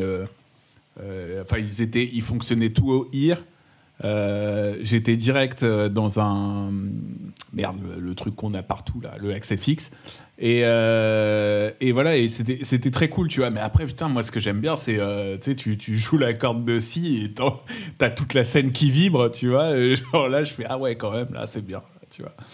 Voilà. Mais bon, c'est vrai que c'est super pratique, hein, puis t'as des fois un son en DI qui défonce, et c'est là où tu te dis, bon... des fois, juste le fait d'avoir une bonne basse et de savoir bien faire sonner de sa basse, c'est après, quand même énorme, quoi. Tout dépend le style que tu fais aussi. Quand tu fais par exemple que du blues, partir avec un axe FX ou un HX Stomp, je suis pas certain que ça soit l'idéal, quoi. Par contre, pour tous les styles que Jules tu fais ou que Alex que tu fais, je pense que c'est parfait. Partir léger, c'est très très bien. Donc du coup, en termes de matos, 3 basses, peu d'effets, un petit ampli, et puis basta, quoi. Ouais, c'est ça, ouais. Donc, comme je le dis, je pense qu'à la longue, le seul truc que j'aurais peut-être à outrance, c'est les effets, les pédales. Je suis très, très, par exemple, je suis très inspiré, par exemple, par des bassistes qui, eux, je trouve, utilisent beaucoup de pédales, genre les Yannick Guizdala. Ah ouais. Qui, lui, je pense que je veux même pas savoir combien de pédales il a, tellement il en a. Mais j'aime bien ce côté où vraiment où on crée vraiment plein de sons, où il y a vraiment plein de possibilités de développer du son. Parce que je trouve que la basse, c'est pas uniquement qu'un accompagnateur, on peut être vraiment agrémenté d'effets, etc. Je trouve que c'est vraiment sympa sur ce côté-là. Et aussi, je suis très inspiré aussi par Bobby Lewis. Ok. Bobby Lewis, voilà, qui utilise, je trouve aussi, qui aime bien un peu foutre 2-3 effets un peu rigolos là sur ses basses. Qui joue sur 6 cordes aussi, non 5, 6, 7, lui. Ok. Ouais, j'ai vu récemment qu'il avait ça, une MTD 7 cordes dans lequel il plaque des accords de l'espace avec ses doigts de 4 km de long. Là. C'est clair, quoi. C'est clair. Toi, t'es là, tu pleures quand t'essayes de les faire et lui, il te regarde, tout va bien. Et est-ce que tu utilises des VST? Alors,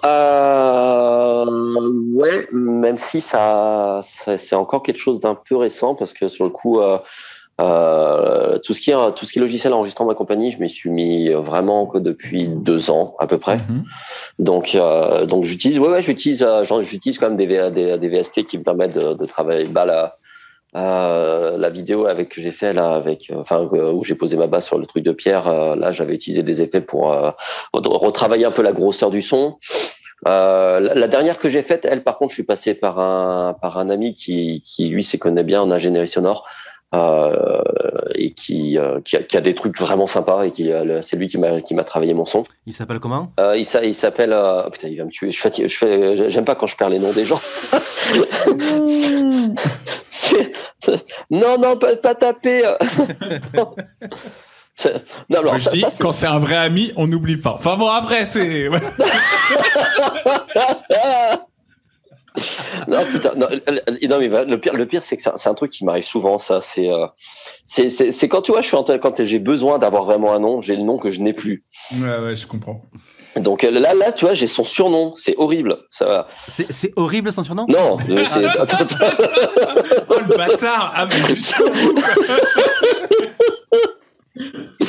Donc non, putain, c'est pas grave, j'irai lui faire un gros mea culpa. Tu verras à la fin de la... son surnom, je sais que son nom de scène, c'est Saiti. Donc il fait beaucoup de prod, il fait des prods d'ailleurs hip-hop incroyables. Je conseille à tous ceux qui aiment bien un peu ce genre très hip-hop, néo-soul, etc., d'aller écouter ce qu'il fait. C'est SAITY, c'est sur Instagram, c'est vraiment très très très cool. Et lui, je pense qu'on va bosser sur quelques petits trucs ensemble. S'il veut encore de moi après avoir perdu son nom. Voilà. Ah, ben, mais voilà, j'essaye un peu. Après, c'est sur les logiciels, je bosse un peu sur des trucs un peu obscurs, genre sur Waveform 11. Quoi? Moi, je connais Cubase, tu vois, mais... la base du cube. C'est ça? Ah, c'est bien ça. Moi, je suis sur la base du cube, ouais. Mais est-ce que tu utilises... est-ce que t'as... Je sais pas, justement, est-ce que tu aimes bien... tu vois, nous, on en parlait avec Max, on est très fan de tout ce que fait Neural DSP, par exemple, ou ce genre de choses. Est-ce que tu as déjà expérimenté un peu... ce genre de logiciel, quoi. Alors, je sais qu'on en a beaucoup parlé de cela, que c'est très très bon. J'en ai encore jamais essayé. Je suis très très curieux d'en essayer un de ces 4. Après, ce qui est toujours compliqué, dites-moi si je dis une connerie, c'est toujours le côté où j'ai l'impression que la musique, c'est une interminable dépense. Oh non.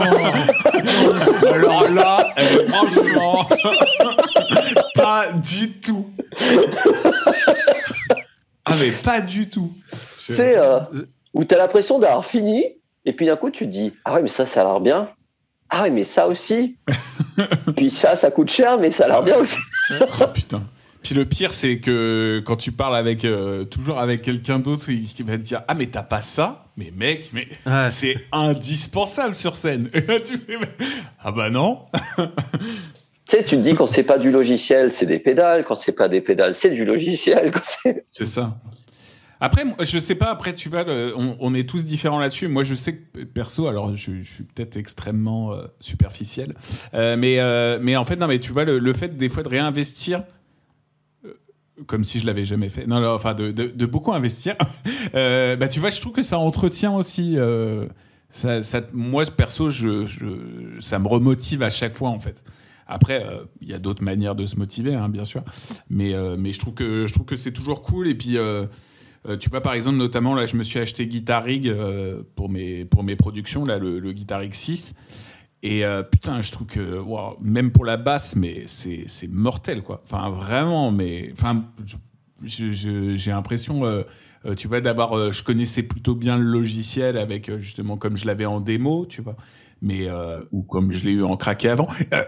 Mais là, mais du coup, on dirait rien. Ah, pardon, excuse-moi. On est sur le gros Vcast.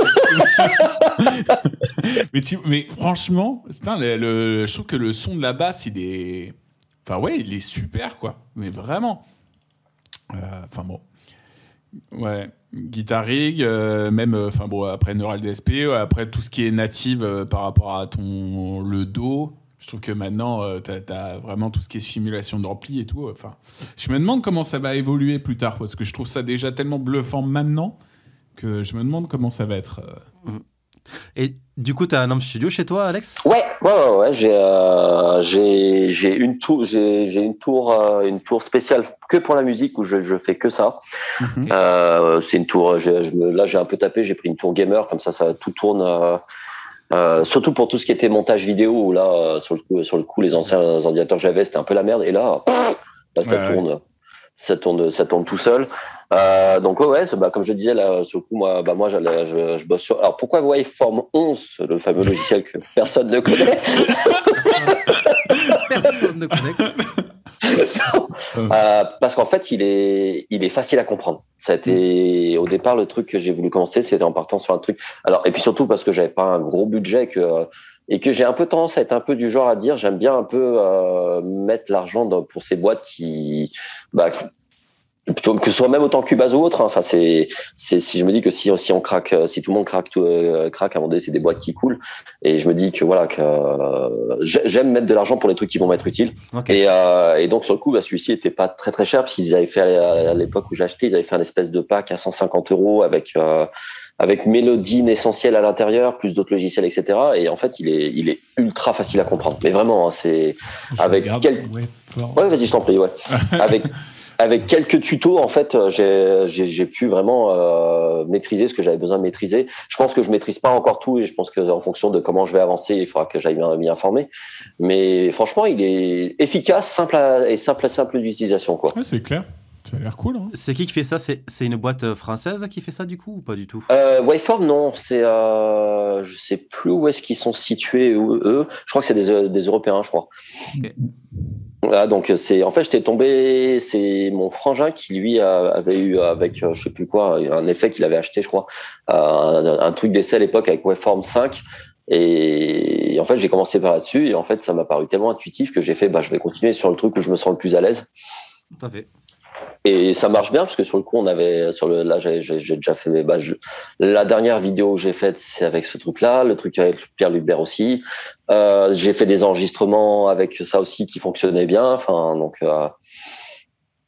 c'est un peu le truc qui m'a toujours un peu effrayé. Après c'est comme tout, je pense qu'il faut s'y mettre avec Cubase ou Pro Tools et compagnie. C'est le côté au départ j'ai l'impression qu'on se casse un peu les dents dessus. Ouais, c'est clair. C'est clair et net. C'est hyper chronophage en plus, quoi. Donc, du coup, tu te dis, bon, c'est toujours au détriment de ta pratique, quoi. Ouais, c'est ça. Et il faut pas. Non. Et c'est ce que je voulais surtout pas. Et là c'est bien, je me retrouve bien avec. Après, je suis en set assez simple, parce que ma carte son, c'est une Focus. Mais je pense qu'on doit être 30 millions à jouer sur la Focus Rift. Exactement. Voilà. Et puis après, j'essaye un peu de récupérer des VST en fonction de ce que conseillent des ingé sons, des trucs un peu comme ça. Alors les noms, ne me demandez pas les noms des VST. Si déjà j'arrive pas à me rappeler du nom de mes potes, les VST, ça va être. D'ailleurs, en parlant de VST, toi je rebondis sur le fait que tu n'aimes pas le compresseur. Ouais.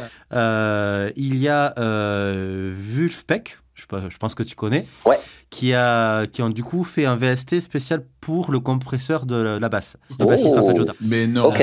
Exactement. Et le VST... Je vais l'acheter. C'est pareil, c'est ça. Prenez mon argent. Et en fait, du coup, je fais un petit Alexandre, parce que du coup, je me souviens plus du tout du nom. Mais allez voir du coup la dernière vidéo avec de Palf, du coup, avec Antonin Rubata. Ils en parlent parce que du coup, ils parlent du son Vulfpeck. C'est Wolf Compressor. Et de chez qui? De Good machin, non? Je sais pas, mais ça coûte 150 balles. Alors donc du coup, je vais attendre un peu. C'est Good Earth. Ah, voilà, Good Earth. Ok. Voilà. Ah ouais, mais ça peut être pas mal par contre sur le coup. Et apparemment, c'est bien bluffant, quoi. Ok. Ah bah j'irai voir. Je l'ai pas encore vu la dernière de Palf, donc tu vois, j'irai la voir sur le coup. Ouais, on dirait un peu un mix entre plusieurs. Enfin, je sais pas, là, je vois l'interface. On dirait un mix entre plusieurs VST. Il y a un côté lo-fi, justement, là, carrément. Tu as une partie lo-fi. Donc, je pense que c'est un truc entre... ça doit sonner assez vintage, quoi. Ouais, mais ça peut être intéressant, tu vois, d'y aller, de voir par curiosité. Et puis, ça fait toujours un VST supplémentaire qui peut servir à un moment donné. Donc, bonne idée. Bah, tu vois, moi, j'irai voir tout de suite, là, après, dès qu'on aura fini sur le coup. Je pense, du coup, qu'on a fait le tour sur le point matos. On va se faire des petits tips un petit peu, si tu veux bien, Alex. Toi qui donnes des cours, qui a des élèves, quel conseil tu donnes aux élèves débutants qui arrivent en disant « Je veux en faire mon métier, je veux que ça soit ma vie ». Déjà, qu'est-ce que tu donnes comme tips de base? Donc, en vrai, moi, ce que je conseillerais déjà, pour beaucoup, c'est d'arrêter de penser que la musique, c'est une histoire de génie. J'entends souvent à chaque fois dire des gens, moi, j'en suis incapable, j'ai pas cette fameuse fibre musicale. Mais ça n'existe pas, la fibre musicale. Pour beaucoup, je leur dis à chaque fois, celui qui, à un moment donné, est en haut du panier, c'est des gens qui ont beaucoup bossé. Qui sont beaucoup acharnés, et en fait pour les débutants, ceux qui veulent en tout cas en faire leur métier, c'est déjà, même si à un moment donné vous avez comme on dit, pas entre guillemets l'âge requis. Moi j'ai commencé tard dans la musique, je commençais vraiment à 23 ans. C'est en fait d'y croire et vraiment de profiter de chaque heure, chaque instant pour bosser. C'est comment il s'appelle? C'est Di Piazza. Di Piazza, qu'on en parlait, qui lui disait qu'il avait commencé donc alors il a un peu un passif musical parce qu'il avait quand même une famille gypsy ou un truc comme ça, donc il jouait de la guitare. Tout à fait. Mais sur le coup, qui lui a commencé la basse à 20 ans et qui a compris qu'en fait c'est en étant un acharné de la musique, en fait, qu'il a eu alors lui, il a vraiment un niveau de violent, j'avoue, mais qui vraiment, voilà, avec le travail, n'ayez pas peur de travailler. Si vous avez la chance et la possibilité de pouvoir en faire des heures, faites-en. Alors bien sûr, faire des heures intelligemment, ça veut dire commencer par des échauffements, parce que ça aussi, ceux qui commencent à jouer qui veulent tout de suite envoyer à 4000 à l'heure, j'en dis non. Pensez à travailler les choses lentement. La lenteur, c'est votre meilleur ami. Et à chaque fois, à faire monter surtout les tempos progressivement.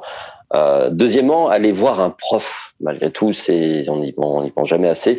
Apprendre seul, c'est bien. Apprendre avec quelqu'un qui vous aiguille dans le bon sens, c'est mieux. Tout à fait. Parce que on a été, je pense, beaucoup à faire l'erreur au départ, à commencer seul, et en fait à se rendre compte que dès qu'on a un professeur, déjà il te corrige tout ce qui va pas dès le départ. Il te dit on repart un peu du départ. Et en plus de ça, c'est ce qu'on va mettre tout seul, genre 6 à 8 mois à faire.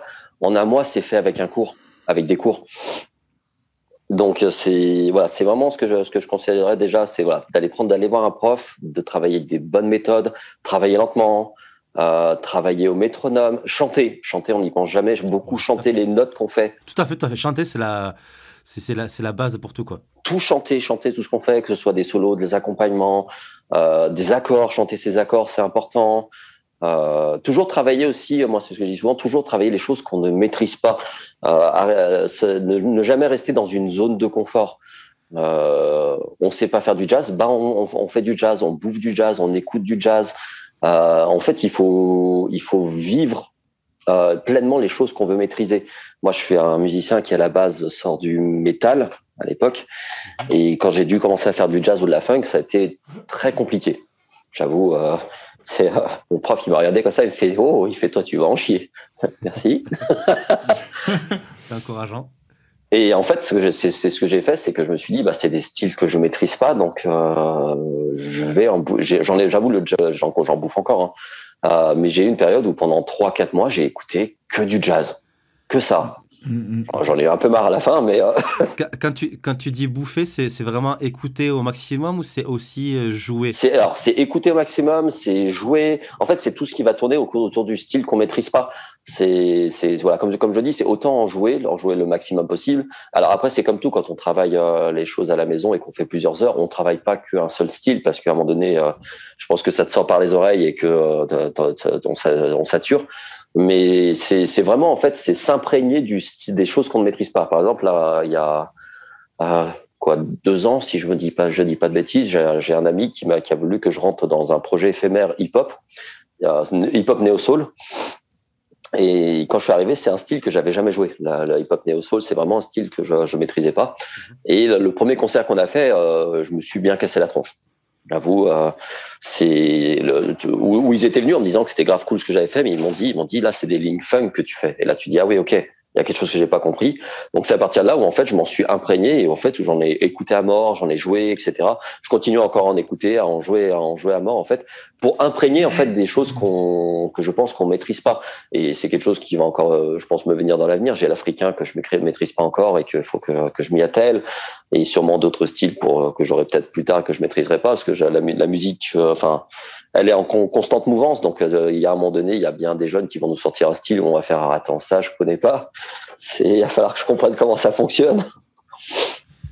Et ce genre de choses-là, c'est la musique, on a tous sa place dedans. Il faut juste être vraiment déterminé et pas avoir peur de bosser.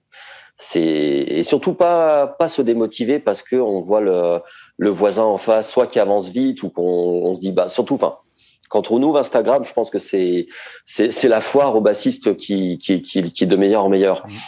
Enfin, je pense à cette famille musicien, la famille Schulz, je crois, ils s'appellent leur famille, avec Justin Lee Schulz, c'est le gamin de 14 ans là qui joue du piano, de la basse et de la guitare. Ah ouais, putain, quel petit con lui.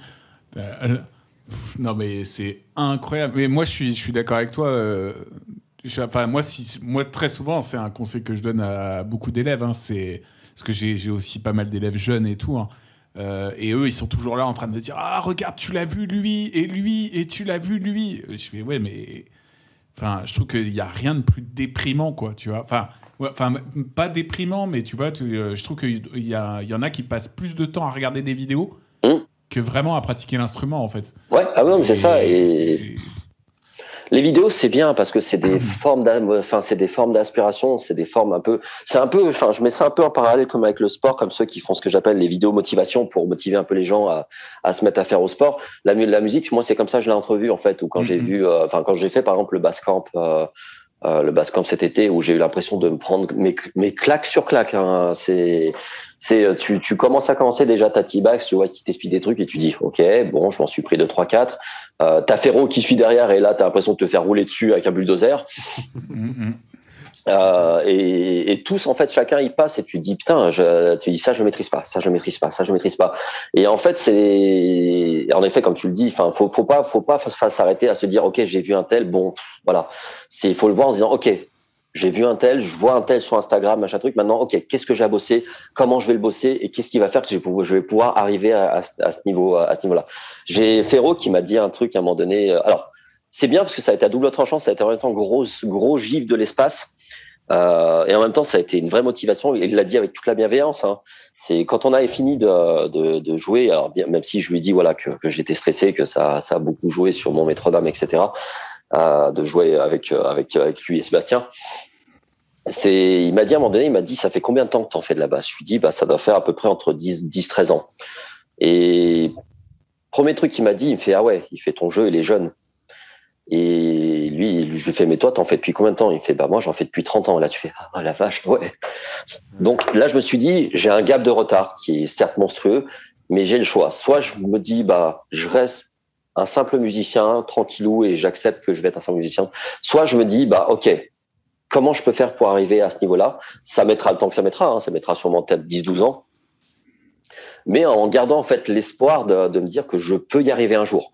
Si ces mecs qui sont arrivés, ça veut dire que d'autres peuvent y arriver. Et c'est surtout ce que je dis beaucoup aux élèves qui veulent devenir professionnels. On y arrive tous avec le temps qu'on a, avec l'âge qu'on a commencé, etc., avec les facilités ou moi, je fais partie des musiciens qui n'ont pas des facilités, donc j'ai pas le choix, je suis obligé de bosser. C'est un de mes professeurs qui m'avait dit comme ça, qui m'a dit, toi, c'était dur en vrai ce qu'il m'a dit, je me rends compte maintenant. Il m'a fait, t'as rien pour toi, il me fait, le seul choix que t'as, c'est de bosser. Il me fait, t'as pas de facilité, tu prends du temps à comprendre les choses, ton corps il est lent, si tu bosses pas, t'y arriveras pas. Et en fait, c'est là où j'ai compris à un moment de dire que la musique, c'est du boulot. Alors oui, il y en a éventuellement, comme la fameuse famille que je pense on devrait casser les rotules à chacun là. Non, mais c'est fou. Et tu dis, c'est pas possible, le gamin, il a le même niveau dans tous les instruments, c'est improbable.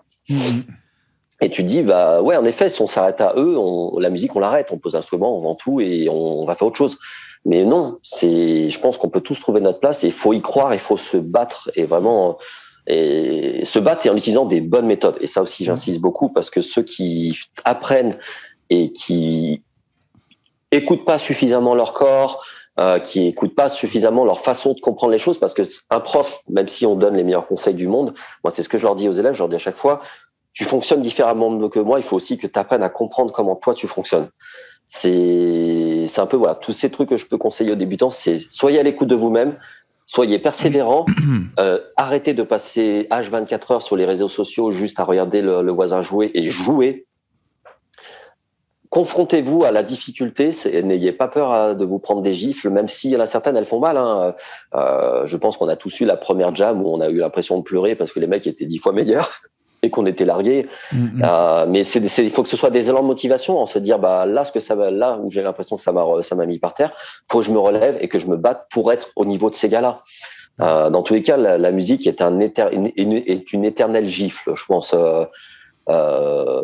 Récemment, là, j'ai fait une jam où je pense que j'étais ultra fatigué et où j'ai fait n'importe quoi. Ça arrive, hein, c'est des jours avec, des jours sans. Mais c'est pas grave, c'est des choses qui nous font remettre en question et qui nous font repartir dans le bon sens en se disant, ok, ça l'est pas, qu'est-ce qu'il faut que je travaille. Ouais. Voilà. Je me suis un petit peu perdu, pardon, sur le coup.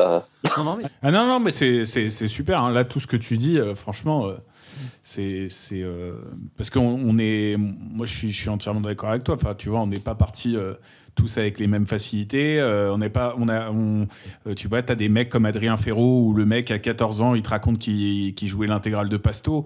Je veux dire, enfin, c'est. Tu vois, on n'a pas eu la même maturité aussi. Donc ça, il faut le prendre en compte. Et moi, je suis entièrement d'accord avec toi.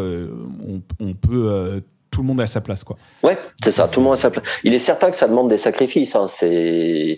Enfin, moi, je le vois sur le coup. La semaine, surtout le week-end, je me laisse un peu tranquille quand même. Il faut aussi du repos.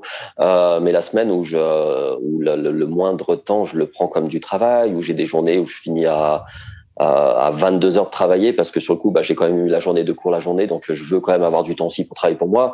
Où en fait on vit musique, on pense musique, on mange musique en fait.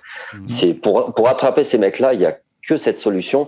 Alors ça fait des sacrifices, hein, parce que ça fait que j'ai une vie sentimentale qui est ultra catastrophique, mais c'est pas bien grave parce que c'est pour plein de choses positives derrière. Enfin, on fait un métier qui est incroyable. Mais chaque jour, je peux que remercier la planète, l'univers et je ne sais qui encore derrière. Chacun remercie qui veut bien remercier, de me dire que voilà, j'ai été persévérant dans la musique et que je fais un métier qui est incroyable tous les jours. Enfin, que ce soit même au niveau des cours où on rencontre des élèves qui même eux nous apprennent des choses intéressantes, etc. Et nous apprennent l'humilité. Que c'est de rencontrer des musiciens incroyables, que ce soit Swan ou tous les musiciens de Lyon. D'ailleurs, à Lyon, on a des musiciens incroyables à Paris, etc., et qui nous permettent de grandir dans ce métier, de faire des salons où on apprend d'autres moyens, d'autres versions de la musique, etc. Et que je peux que conseiller comme je dis souvent, c'est on n'est pas bien riche, mais alors qu'est-ce qu'on se marre. Exactement. Voilà, je pense qu'on a un des rares métiers où on se lève le matin, on est heureux de se lever, et que même quand tu es en vacances, au bout d'une semaine, tu te dis putain, j'ai envie déjà de recommencer, putain, c'est les vacances. C'est clair.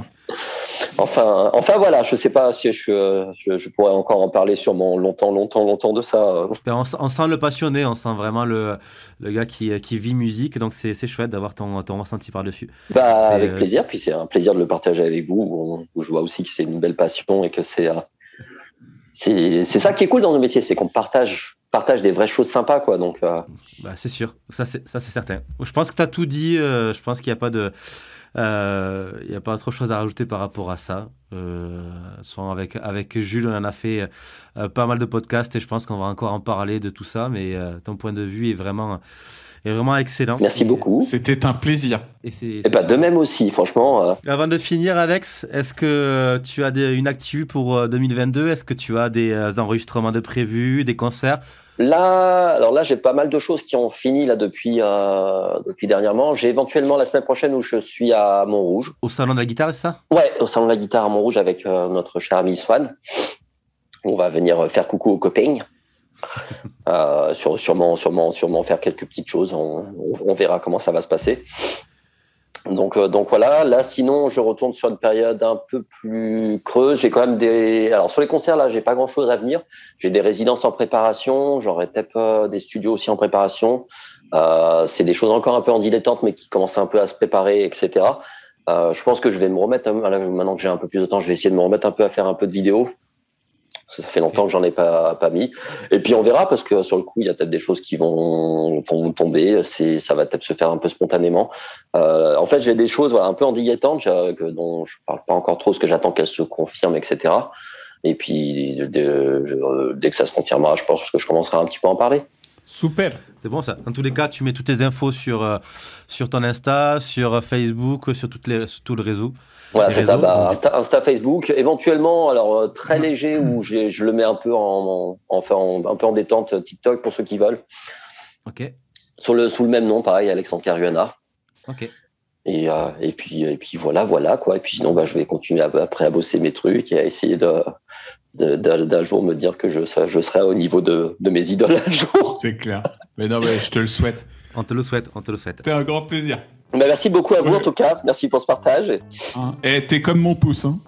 Voilà. C'est pour te dire. Alors, Salut. Ciao. Salut Alex. Max. À tout à l'heure Jules. Salut. Ciao.